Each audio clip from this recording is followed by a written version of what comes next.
Hello, brothers and sisters. Welcome back to my channel. It's an honor to have this next guest whose heart is so brave to share her story for the first time publicly.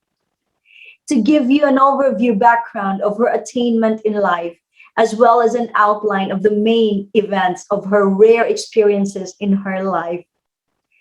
I will start in stating her achievements as a certified reflexology. She was also known as a former wearer of many hats at Stone Mountain Resort. Presently, she is residing with her own family in Whitchie, Vermont. As a child, she experienced tremendous sufferings of abusive treatment from her own family that unfortunately resulted to her being bipolar, bringing this heavy heart of being miserable, very depressed and unhappy, and not dependable all throughout her life. Not until on her 40s, she experienced extraordinary things that gives way to a lot of realization and opening of secret doors in her life. At 40 of age, upon being diagnosed with stroke, she underwent a loss of consciousness from reality, which is similar to separating her soul from her body. This goes on forth with her tour in a beautiful place wherein she saw a field of daisies, seeing also the tree of life, where she met Jesus behind it, and so amazed, seeing in the face of Jesus an entire world in it. The feeling of unconditional love she never felt in this human world uprise in her whole being. But anyway, let's listen further more of her reply to the question of Jesus that has a great connection to her presence now with us in her testimony. So let's not prolong our waiting by introducing her, the awaited Mary Rodgers. Welcome to my channel, Mary. Thank you. First of all, I want to thank you so much for giving me this opportunity to share your life-changing near-death experience to our viewers. I feel blessed and honored to have you here with me. Right back at you. Feels great to be here too. Oh, thank you so much. I have a question. Is this your first time? First interview? Yes. I'm even more honored. Thank you so much. That's very brave of you. I'm so proud of you from the bottom of my heart. Thank you. So, can you bring me back in your 40s when this thing happened? I will just listen to you, and after that, it will be the Q&A. Okay. Thank you very much. So, I had just turned 40, and I was at a treatment facility weaning off a medication that was dangerous, and it happened. I was in the hospital portion of the treatment facility because I was sick. I kept throwing up and headache, and so they said, "We'll put you on the hospital side." So I went to the hospital side, but I wanted to see some of the people that I had met there, and they were outside of my window playing basketball. And I said, maybe if I get up and I go outside and just be there for a minute, I'll feel better. And her name is Rebecca. Rebecca came over to me as I was sitting on a picnic table, and she put her hand on my knee and she said, "Mary, are you okay?" And right when she said that, it felt like somebody took a gun to my head and shot me. And I was just gone. The ambulance came, and I saw the whole thing happening. I'd separated from my body in the ambulance, and I could see the EMTs working on me, and it wasn't good at all. So what happened was, it was a brain aneurysm, and there was one that was operable, and there were 3 more on my brainstem that were inoperable. So that wasn't good. So went to the hospital. They gave me some medication, I guess. They called my family. I'm the youngest of 7, and all my brothers and sisters came, and my then boyfriend, now husband, and my daughter. She was 18. The doctor came out and he says, we don't know anything, and we need to know if you want us to keep her on life support or to take her off. And my family said, Danielle, my daughter, that's your mom. We're going to honor whatever you want. And she said, well, I have to talk to the doctor. So she talked to the doctor, and the doctor said she has a 1% chance at a quality of life and a 10% chance of living. And my daughter said, you don't know my mother. Keep her on. And 2 weeks later, I woke up. I was paralyzed on my right side. I couldn't walk or talk or any of those things. It was 2 grueling years of rehab. I had to learn how to walk, talk, interact with human beings again. I lived in a transitional home away from my boyfriend for a year. He would come and see me very often. I stayed there for 18 months, I believe it was. And all I wanted, Hazel, was to be dead. I wanted to be dead so desperately. I'm going to cry just a second. You can cry. Don't worry about it, because this channel is for that. So I just wanted to be dead. And I didn't know how to do it. I didn't know what to do, how to do it. But the agony of the pain, you know what it feels like when it's starting to unnumb? Mm-hmm. My whole body felt like that I had been shot up with Novocaine, and I was burning from the inside. I was on fire. It was very painful. And I wanted to die. And I said, if I drink bleach, maybe that will kill me. So I ran into the bathroom as best I could, reached under the sink, grabbed bleach, doused it down my throat, and immediately started vomiting.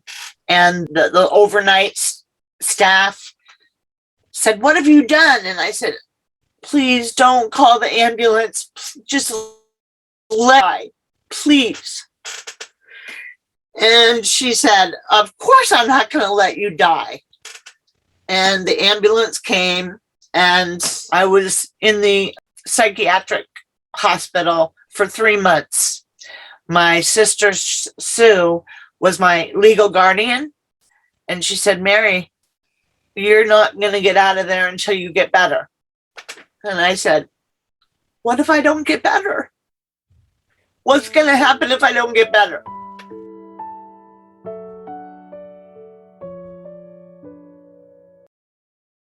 My sister called me at least once a day, if not twice, that whole time.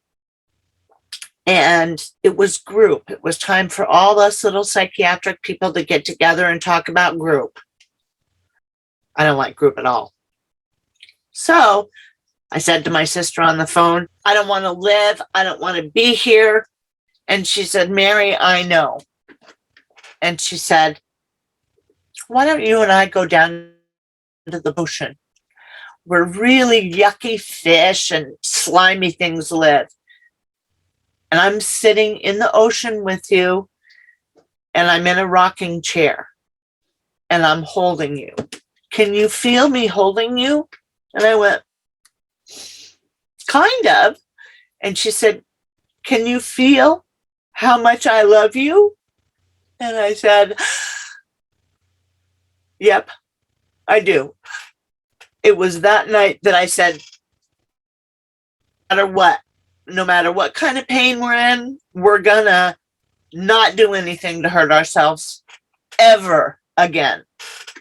And it took about, I don't know, 6 months for them to get the medication right and for all kinds of medical issues. So once that got stable, I was out. And it was the same thing with my coma, because I was in and out, in and out. And this place that I came to, I don't know what to call it, an alternate dimension. That sounds crazy, but I wasn't connected with humanity or nature. So this year will mark 21 years from the brain injury. And I had a lot of childhood sexual trauma. The pandemic reignited a trauma in my childhood. I had to go into treatment again. I had to go. And I knew something was wrong. I knew something was going on, but we were in a pandemic, so it was not good. I'm later finding that I think that I am back here to help whoever I can get through their suffering, because there's a lot of suffering people out there that are desperate. I know what that desperation is. So if I have to be vulnerable and I have to tell my story, and it's not that particularly pretty, people need to know that there is indeed a creator, indeed a universe. Whatever you choose to call on it, Jesus anointed on the other side. I can't make that shit up. I can't. So my experience was massive, massive, massive, massive. So I was given choice. Now, I didn't feel like, oh, I've got to get back there and, be a mom and be my wife, be the husband, all that.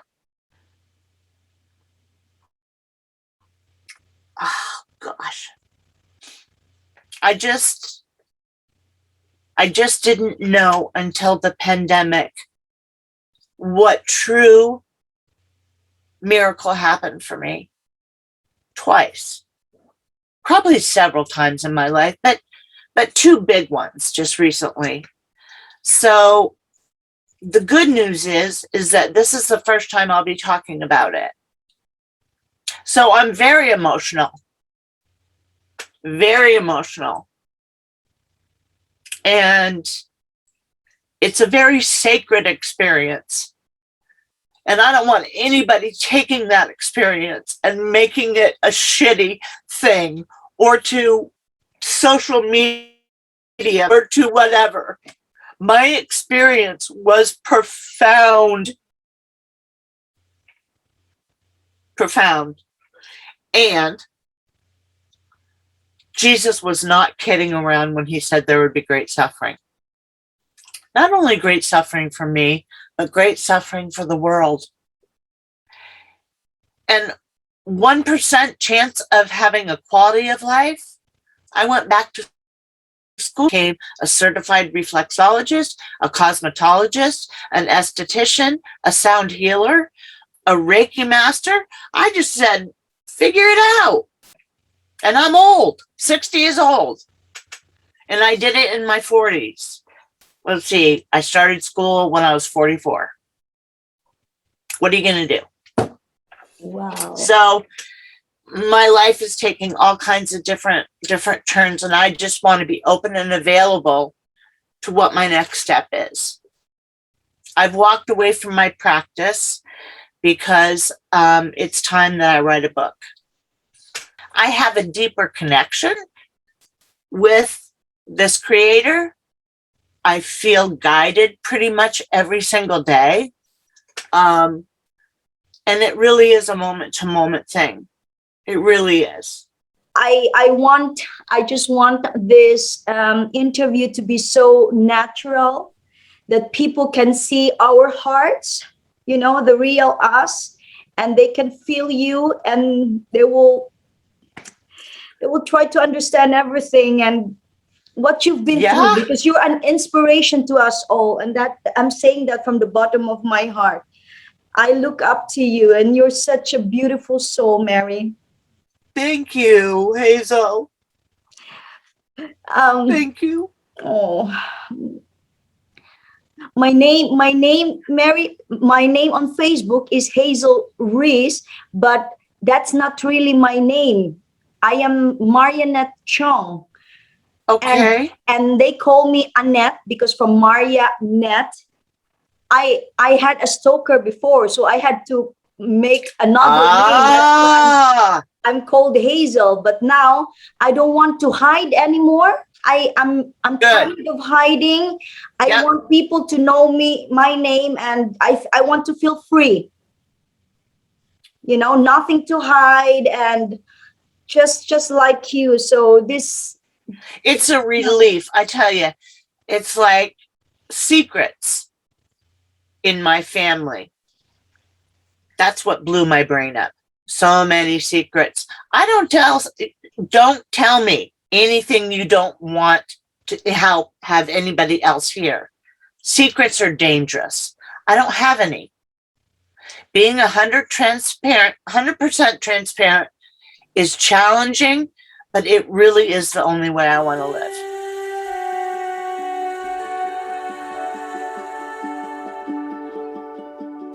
I had this profound experience. I didn't see angels. I didn't see any of family members, any of that. The only thing I saw and felt, your other guest said it so beautifully, being washed in love. There is absolutely nothing comparable to this love. Nothing. Being a new mother, getting everything that you want, nothing. It's profound love. And everybody, including Hitler, is loved in this place. I don't mess around with that. I don't mess around with that love anymore. that sounds so great, that we are all made of love. Well, the one thing about my story that very different than I think a lot of near-death experiences. My daughter got triple negative breast cancer when she was 33. And then my sister Sharon got pancreatic cancer, and she was given 2 months to live.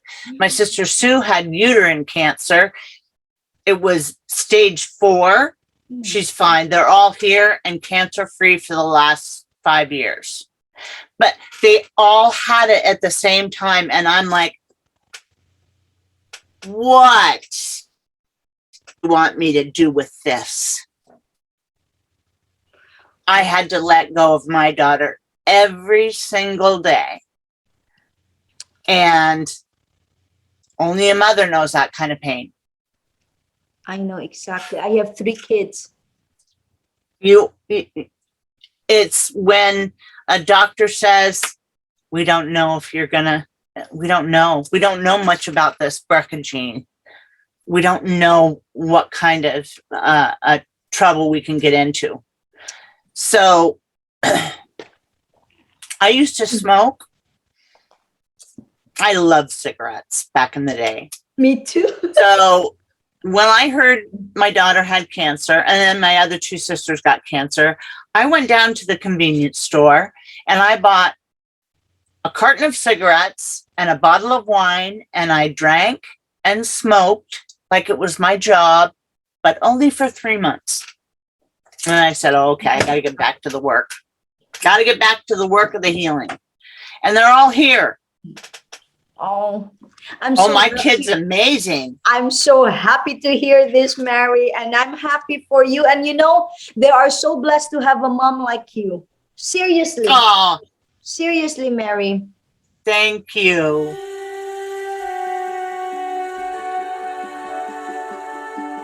When you were in the In the ambulance. ambulance, and I separated my body, my body, and I looked around, and it was dark, and I went, "Am I dead?"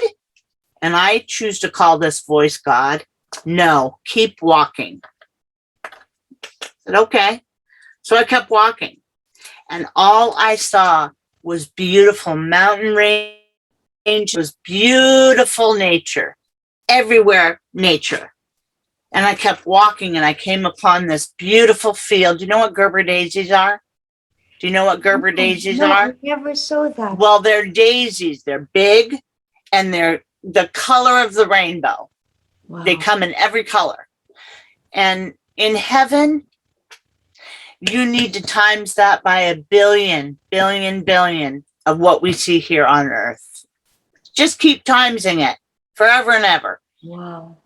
Because so I sat in that field, and the daisies were bigger than me, and they swayed in the breeze, and I could just feel all this love in the air. And I turned around, and do you know what the tree of life looks like? It's the olive tree. Yeah. I saw the tree of life, and I went, "Oh, that's the tree of life." And I went, "Is that Jesus peeking around there?"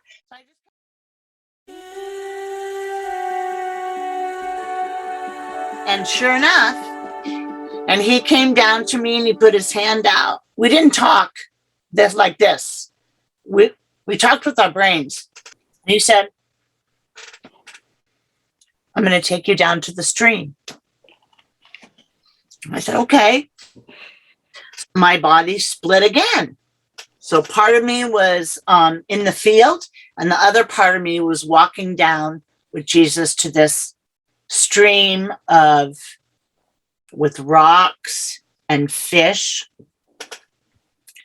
And he was talking and talking and talking. And the part of me that was on the hill was like, what is he saying? He was talking and talking. And I only get bits and pieces of it. I don't know our whole conversation yet, because I only get bits and pieces of it all the time. But what he told me was, you have the choice to stay or to go back. And I said, oh, I'll go back. And Jesus pulled me in close, and he said, "You don't understand. There is great suffering if you go back." I said, "I'm bipolar. Suffering is no problem. I'll go back." And he shook his head again, and he said, "No, my child, you don't understand the suffering." I said, "It's okay. I'll do it." And in that instant, on the third time he asked me, my body flew through the galaxy and through every star, every planet. And I slammed into my body that was just about as dead as you can get. And I went, "Oh, shit. Can I come back?" And I hear the voice of God say, "No, you've made your choice." And it's been a 21 years of barely taking it a day at a time, barely. And the last 7 months has been amazing. So I'm doing this. Knock on wood, do this, please God. What the hell? I don't know what else I'm supposed to do. I don't know. And I don't know why I was chosen, because I don't think I've wanted this contract. I don't think any person would be interested in like being in agony. I just don't believe that it was my choice. I believe that this is something different. There's something different for me. I don't know what it is, but I know that I will know. And it is a day at a time.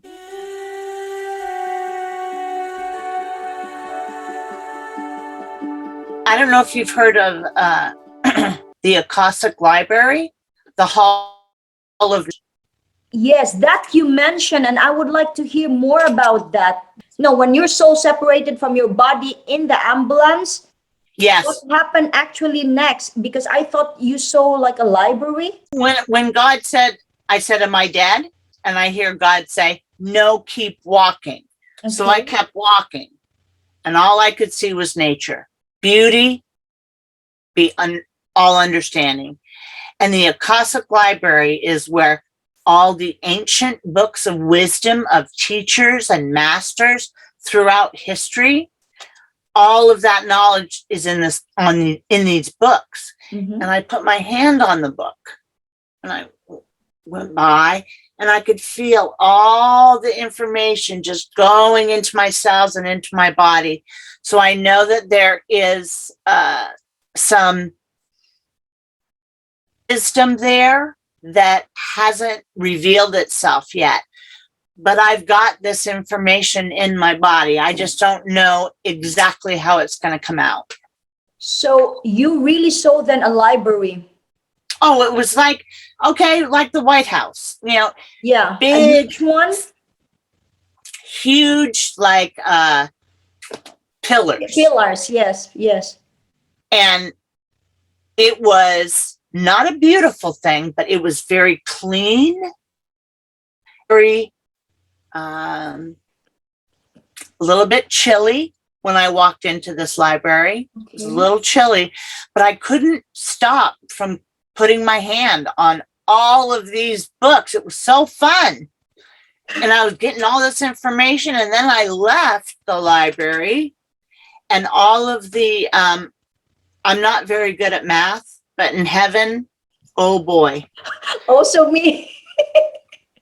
I don't know. And all these fractions and numbers were coming at me and hitting me in the physical body. And I go, that's square minus 2 is, I would say the formulas out loud. And I would say, that's easy. Everything was simple. Everything was simple.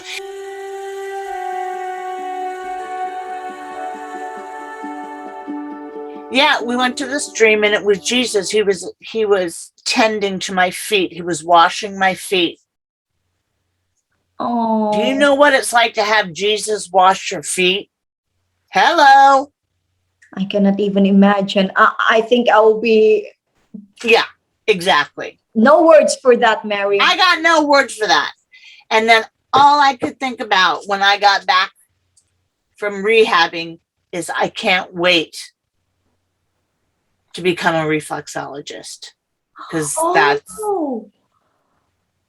because of that. Well, yeah. Wow.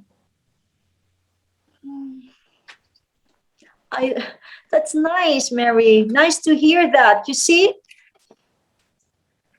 that was just not for nothing that Jesus washed your feet. There was a message. Yes. That. Oh, yes. And that is that.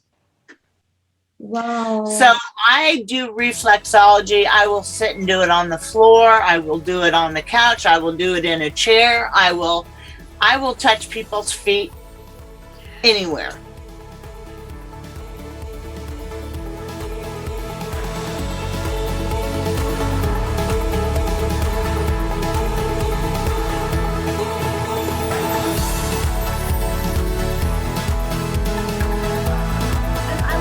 And this is so, it's so nice that you did this. Well, it's important. I appreciate it so much.